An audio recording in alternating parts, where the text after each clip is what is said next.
Prince William's fired his first Earthshot, that big event coming up in the United States of America at the end of this year in Boston. But what can we look forward to so far? Hi, good morning, Neil Sean here in the very heart of Bradford still. Hope you're all keeping well, fine and dandy. Let's have a big wave for West Yorkshire. Come on, you can do it.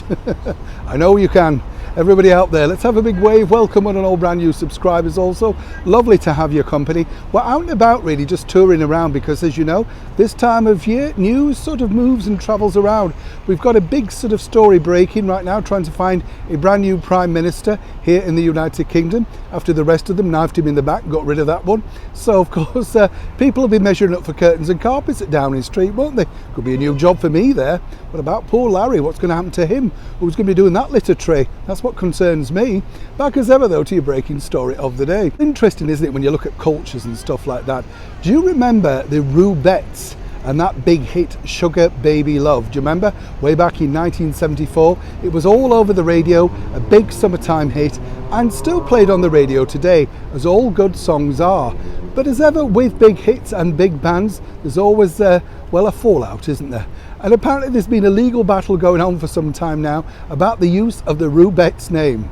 Now, if we're of a certain generation and we remember them, it does matter. But of course, there's big bucks and big business in nostalgia. And the original member, Alan Williams, went to court to try and retain the name so that he could carry on touring, rather than the Splinter Group using it. You get the picture. Either way, I don't know why they bother, do you? We just loved the music, loved the style. Who remembers the big flat white Baker hats as well? Do you remember them? You've seen a picture now? Yes, of course you do. Back as ever to your breaking roll story of the day. Prince William, as we know, is now going over to Boston with the ever delightful Duchess of Cambridge to launch Earthshot in the United States.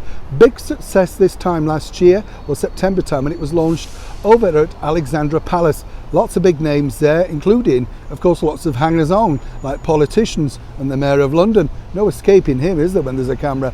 Interesting to note, though, that there's going to be lots of big politicians in attendance in America at the end of the year. What's interesting here, I find, is this. I think what people are really going to be looking at is whether the President of the United States will be in attendance.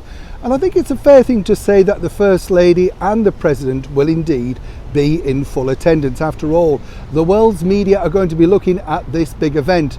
Surely this is going to irk, shall we say, the former royals known as Harry and Meghan. They've tried their best in the last year to cement their position on the world stage with various things like the Time magazine cover, the award that seemingly they're now paid for, and of course that very strange tour in New York about a year ago now. Odd when you think about it. But what has Prince William planned? Well, according to a very good source, and as ever, we have to say that word allegedly, but a very good source indeed, one of his late mother, Princess Diana's favourite ever groups, has been approached potentially to provide just some of the entertainment. We're talking about the 80s supergroup, the Wild Boys of Pop, who know the reflex.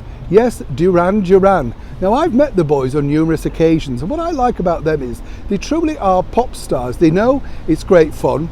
They started way back in 1980, scoring a big hit around the world with Planet Earth. And as we say, apparently Princess Diana absolutely loved their music, including that track, Is There Something I Should Know? It's a really nice and I think kind gesture of Prince William and Catherine to include them, as they're still incredibly popular on the nostalgia circuit across the United States.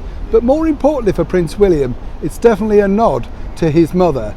And when you think about it, a nod basically saying, I hope I'm doing the right thing in your eyes.